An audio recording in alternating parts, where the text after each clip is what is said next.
इस कार्यक्रम के पुण्यार्चक हैं श्री वर्धमान श्वेतांबर स्थानक वासी जैन श्रावक संघ ट्रस्ट, उपाध्याय प्रवर प्रवीण ऋषि चातुर्मा समिति। ये आपके शरीर के समय का एक प्रोसेस चला हुआ है कि शरीर बैलेंस में आ जाए, शरीर के स्पंदन समतल में आ जाए, शरीर के स्पंदन हार्मनी हो जाए। जब हार्मनी होती है तब स्वस्थता का एहसास होता है। जब हार्मनी ब्रेक हो जाती है तो अस्वस्थता की शुरुआत हो जाती है।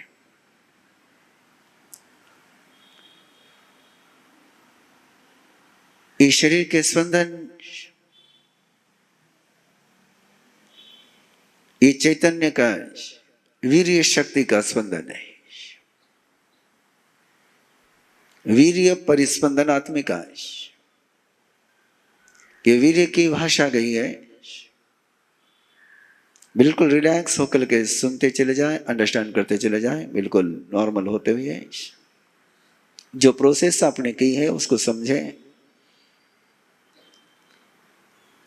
कहां तक आपको पहुंचना है उसको अंडरस्टैंड करें। आत्मा के 4 गुण, ज्ञान, दर्शन, अनुभूति, स्वभाव, स्वाभाविक, और शक्ति, जिसको हम वीर्य कहते हैं। अनंत वीर्य, अनंत ज्ञान, अनंत दर्शन, अनंत चरित्र और अनंत वीर्य, ये 4 आत्मा के गुण है। जब शक्ति सम्यक होती है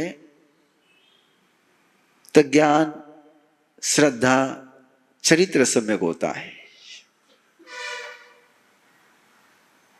जब शक्ति मिथ्या होती है तब ज्ञान, श्रद्धा, चरित्र मिथ्या होता है। वीर्य कभी जीवन में संभावनाओं को जगाइए कि कभी आप भगवती सूत्र का आराधना करें, और वहां ये चर्चा गई हुई है कि लब्धि, शक्ति, वीर्य, बाल वीर्य, पंडित वीर्य और बाल पंडित वीर्य है। 3 प्रकार का वीर्य का परमात्मा ने निरूपण किया। बाल वीर्य यानी मिथ्या वीर्य, अज्ञान वीर्य। पंडित वीर्य यानी पूर्ण जागृत, श्रद्धामय, बोधमय वीर्य है। बाल पंडित मिक्स, श्रावक। जैसा वीर्य होगा वैसा ज्ञान, दर्शन और चरित्र होगा। वीर्य यदि प्रज्ञा में है तो ज्ञान और दर्शन, चरित्र है। वीर्य में यदि अज्ञान है, मिथ्यात्व है, उसके स्पंदन बैलेंस नहीं है, हार्मनी नहीं है, अपनी ही शक्ति अपने खिलाफ जाती है। मिथ्यात्व की परिभाषा शक्ति के लेवल पर की स्मरण में रखना। अपनी ही शक्ति, अपनी ही ऊर्जा अपने खिलाफ जब हम काम में लेते हैं उसको मिथ्यात्व कहते हैं। अपनी ऊर्जा, अपनी शक्ति जब हम अपने लक्ष्य सिद्ध करने के लिए, अपने स्वभाव में रमन करने के लिए काम में लेते हैं तो उसको संकित कहते हैं। गुस्से में अपनी शक्ति अपने खिलाफ काम करती है, अहंकार में अपनी शक्ति अपने खिलाफ काम करती है, माया में अपनी शक्ति अपने खिलाफ काम करती है। और जब अपने खिलाफ काम करती है तो कर्मों का बंध होता है, और जब हम अपने सपोर्ट में काम करती है तो कर्मों की निर्जरा होती है। ज्ञान से गुस्सा नहीं आता है, गुस्सा श्रद्धा से नहीं जन्मता है, गुस्सा संस्कार से नहीं जन्मता है, गुस्सा होता है शक्ति से। क्रोध में शक्ति, अपनी शक्ति क्रोध में लग गई। यदि अपनी शक्ति क्रोध में नहीं लगे तो क्रोध हो नहीं पाएगा। और ये शक्ति का ट्रांसफॉर्मेशन करना, शक्ति को चेंज करना, शक्ति का प्रवाह चेंज करना, ये समय का मूल दर्शन है, ये समय का मूल सूत्र है। इंफॉर्मेशन चेंज होने के बाद भी अपना जीवन चेंज नहीं होता है। भावना चेंज होने के बाद भी अपना जीवन चेंज नहीं होता है। संस्कार चेंज करने के बाद भी अपना जीवन चेंज नहीं होता है। और शक्ति चेंज होने के बाद अपना जीवन चेंज हुए बिना रहता नहीं। जो बहुत प्रसिद्ध उदाहरण आपको समझने के लिए आसानी जाएगी। अर्जुन माली में मुद्गर पानी की शक्ति का स्पर्श हुआ और अर्जुन माली की शक्ति ट्रांसफर हो गई, इन्फेक्शन हो गया। और उसके बाद अर्जुन माली वो कर रहा है कि जो जिंदगी में उसने कभी सोचा भी नहीं था।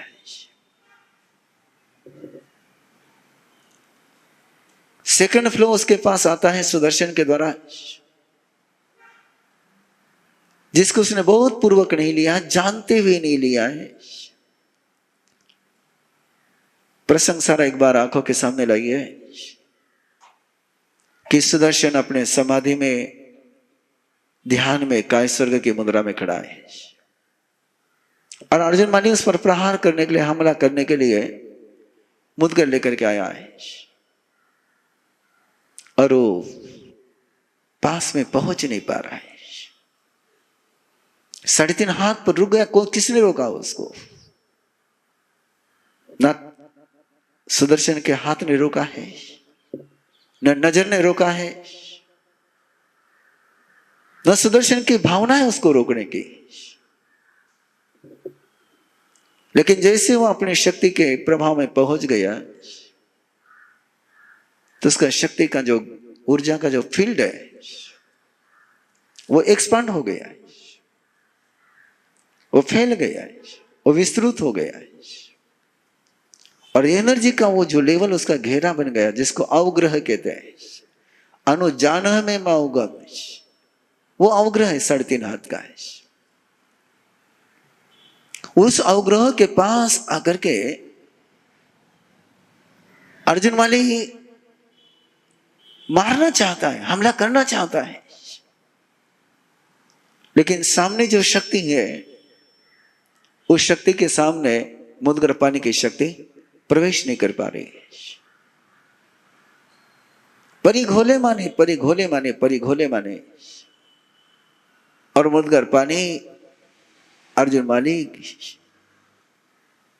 सुदर्शन के चारों ओर घूम रहे कि कहीं से हमला करने की जगह मिल जाए,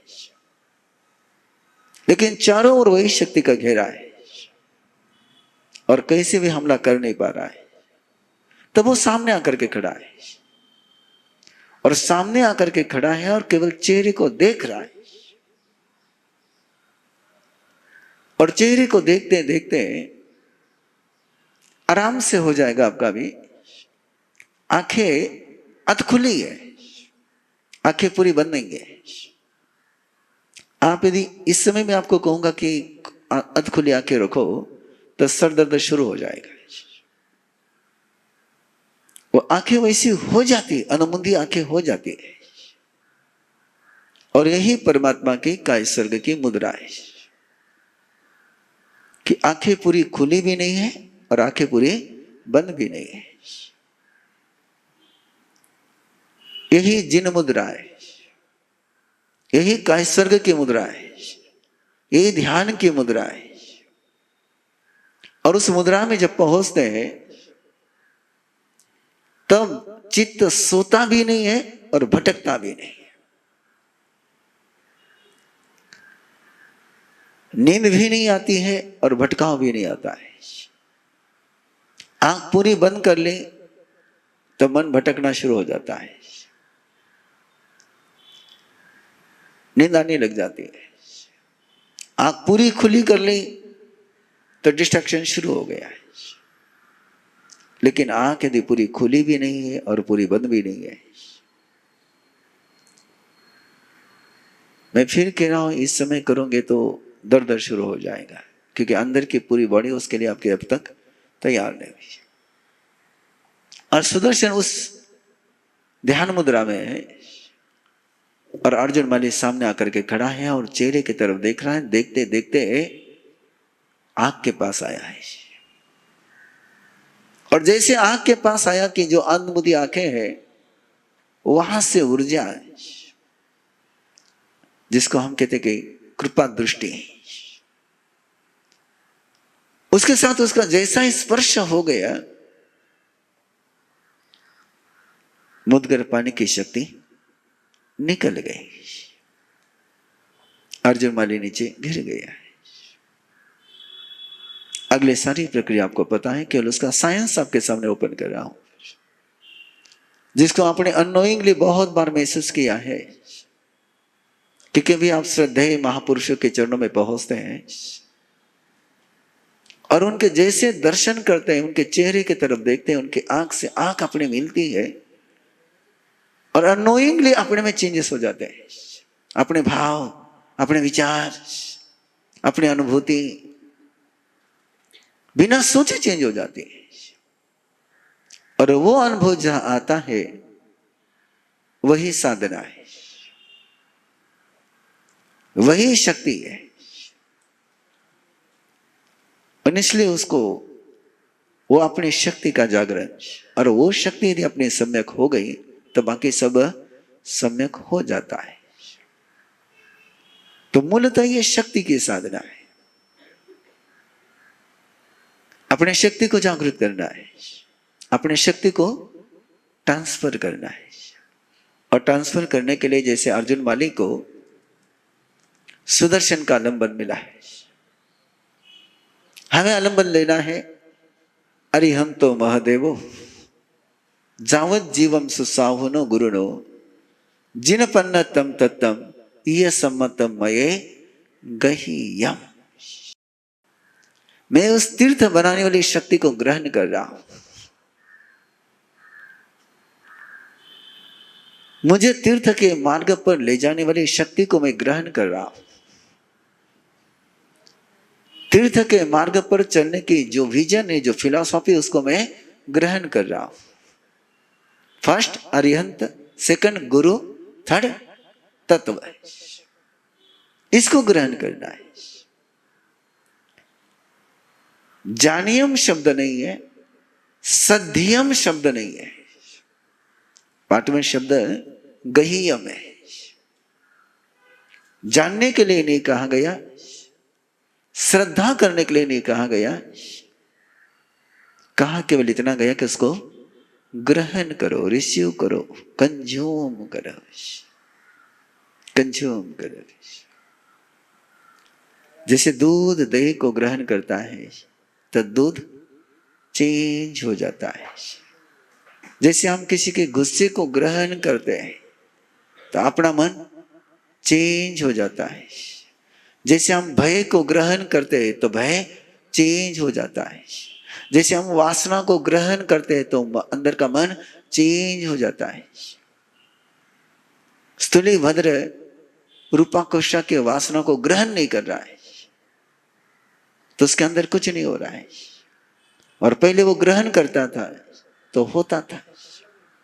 वही रूपा कोशा है, वही गंध है, वही रूप है, वही रस है, वही स्पर्श है, वही माहौल है, वही भोजन है। चेंज किसमें आया? केवल कि वो ग्रहण नहीं कर रहा है। वहां पर भी वो किसको ग्रहण कर रहा है? तीर्थंकर परमात्मा को, अपने गुरु को, गुरु ने दिए हुए प्रवचन को, तीर्थंकर ने दिए तत्व ज्ञान को, उसको ग्रहण कर रहा है। और उसको ग्रहण कर रहा है तो उस पर रूपा कोशा का असर नहीं होता है। जो होता है उसका असर नहीं होता है, जो हम ग्रहण करते हैं उसका असर होता है। जिसको हम रिस्पॉन्स देते हैं वो ग्रहण होता है। जिस पर हमारा फोकस होता है वो ग्रहण होता है। जिधर हमारा ध्यान जाता है उसको हम ग्रहण करते हैं। मां सोई हुई, गहरी नींद में सोई हुई मां है और रास्ते पर से बाजे बजते हुए जा रहे हैं, मां को पता ही नहीं चलता है। और माँ का छोटा सा बच्चा थोड़ी सी आवाज करता है और माँ की नींद खुल जाती है। कारण बाजे को उसने एक ध्वनि आई लेकिन उसने ग्रहण नहीं किया और बच्चे की छोटी सी आवाज को उसने ग्रहण कर लिया। आप सोए हैं और बहुत सारे लोग वहां सोए हुए हैं और कोई आपका नाम पुकारता है तो बाकी किसी की नींद नहीं खुलती है। जिसका नाम बोला गया उसी को सुनाई देता है, दूसरे को सुनाई भी नहीं देता है। कारण हाँ, हमने उसको तय कर लिया कि ये मेरा नाम है, ये मेरा नाम है, ये मेरा नाम है इसलिए सुनाई दे रहा है। ये बच्चा मेरा है इसलिए बच्चे की आवाज सुनाई दे रही है। बाजे मेरे नहीं है तो बाजे सुनाई नहीं दे रहे। उसकी आवाज कानों पर टकरा करके भी पता नहीं चल रही है। इसलिए कई बार आप लोग कहते हैं ना, वो बात नहीं सुन रही है, वो बात है नहीं सुन रही है। क्या कान बंद किया उसने? नहीं, कान बंद नहीं किए, लेकिन रिसीव करना बंद कर दिया। और रिसीव करना बंद किया तो बात का असर होता नहीं है। असर कब होगा? ये रिसीव करेगा तो। प्रवचन का असर कब होगा? केवल सुनने से असर नहीं, उसको रिसीव करना है। गुरु कृपा को रिसीव करना है, तीर्थंकर की कृपा को रिसीव करना है, सूर्य प्रकाश को रिसीव करना है। पेड़ सूर्य प्रकाश को ग्रहण करता है, पत्थर ग्रहण नहीं करता है। तो सूर्य प्रकाश पेड़ के काम आता है, पत्थर के काम नहीं आता है। अंतर क्या? सूर्य प्रकाश तो दोनों तरफ पहुंचा, उसकी तरफ से तो कोई है नहीं। वो ग्रहण कर रहा है, ये ग्रहण नहीं कर रहा है। बीज जमीन में है, कंकर भी जमीन में है, बीज के पास पानी पहुंचा, उसने पानी को ग्रहण किया, उसने मिट्टी की एनर्जी को ग्रहण किया, उसकी ग्रोथ हो गई। कंकर भी वहां पड़ा हुआ है, कंकर ग्रहण नहीं करता है, तो वैसा के वैसा है, वैसा के वैसा ही है। इस कार्यक्रम के पुण्यार्चक हैं श्री वर्धमान श्वेतांबर स्थानकवासी जैन श्रावक संघ ट्रस्ट, उपाध्याय प्रवर प्रवीण ऋषि चातुर्मास समिति, महावीर भवन इंदौर।